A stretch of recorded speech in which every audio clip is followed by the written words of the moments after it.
Wahai Aisyah, cina pegah bak kamu kipan sebenarnya akhlak Rasulullah sallallahu alaihi wasallam.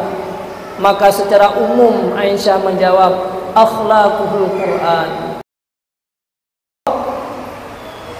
Begitu banyak sejarah, tingkah laku, perjuangan, pengorbanan Rasulullah sallallahu alaihi wasallam yang kesemua sejarah-sejarah itu merupakan teladan yang sangat besar, adab yang paling baik yang merupakan jalan tanya untuk menjadi guru-guru yang sukses. Selalu Rasulullah sallallahu alaihi wasallam semua sejarah-sejarahnya semuanya menunjuki kepada kebahagiaan umatnya untuk di urut akhirat. Mungkin hanya kesempatan, mungkin mengingat waktu yang sangat sedikit, tapi urunyo kita hanya mengambil satu saja daripada keseluruhan apa yang diperjuangkan oleh Rasulullah sallallahu alaihi wasallam, yang sebagai kesimpulan daripada perjalanannya Nabi, yang sebagai kesimpulan daripada perjuangan Rasulullah sallallahu alaihi wasallam, menyatakan atau akhlak Rasulullah dari pertama sampai akhir. Bahkan tidak sanggup kata-kata, handset dengan kalimat-kalimat yang tak ungkapkan bagaimana baiknya Rasulullah sallallahu alaihi wasallam. Bahkan para sahabat pernah bertanya, duk nantret kagemangan dengan Rasulullah Sayyidina Abu Bakar, duk nantret kagemangan dengan Rasulullah Sayyidina Umar bin Khattab, dan menansi sahabat-sahabat yang lain. Hana abe gitu kipan sebenarnya kisah dan perjalanan Nabi Muhammad sallallahu alaihi wasallam, sampai-sampai beliau pernah bertanya kepada Aisyah, ya Aisyah, sif lana akhlaq Rasulillah. Wahai Aisyah, cina pegah bak kamu kipan sebenarnya akhlak Rasulullah sallallahu alaihi wasallam. Maka secara umum Aisyah menjawab, akhlaqul Quran.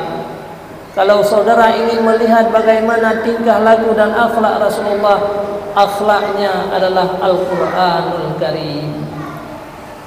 Maka kupu adanya mandum leng dayung ronyo untuk tak baca kadang-kadang ayat Al-Quranul Karim, supaya isi-isi yang ada dalam Al-Quran menjadi ilmu daripada katanya, untuk katanya menjadi manusia-manusia yang beradab dengan Allah dan dengan Rasulullah sallallahu alaihi wasallam. Tanya harindu ke Nabi Muhammad, han cinta kepada Rasulullah sallallahu alaihi wasallam. Biasa andai jile katanya uronyo hana tak pelajari bagaimana tingkah laku beliau. Manusia yang hidup di atas muka bumi ini, dia tidak akan pernah berakhlak dan beradab dengan yang baik sebagaimana dianjurkan oleh Rasulullah sallallahu alaihi wasallam. Kalau seandainya dia tidak memiliki ilmu, baik pegah-pegah urung katan akhlak mi hana ilmu, baik pegah-pegah urung katan akai mi tanpa adanya ilmu, karena ilmu itu merupakan sarana atau jalan agar manusia mempunyai adab-adab yang mulia.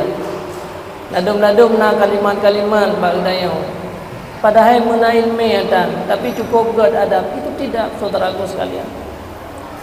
Karena ilmunya yang disimpan, yang amanah yang paling besar oleh Rasulullah sallallahu alaihi wasallam.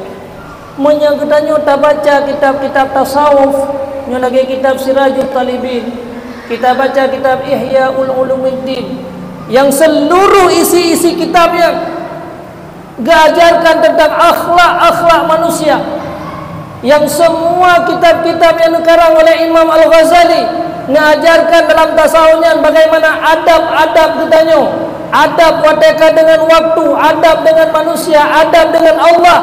Tapi semua kitab-kitab itu didahulukan dengan kata-kata ilmu. Itu apa artinya, wahai saudaraku sekalian?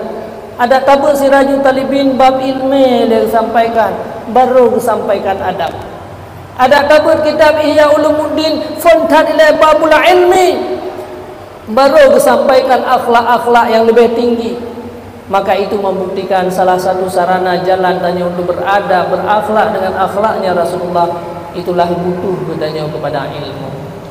Makanya wahai saudaraku sekalian, untuk jaga ahli ilmunya anak muda, hana mandum-mandum manusia yang dicipta di atas dunianya, yang dipersiap oleh Allah untuk menjadi ahli-ahli syurga.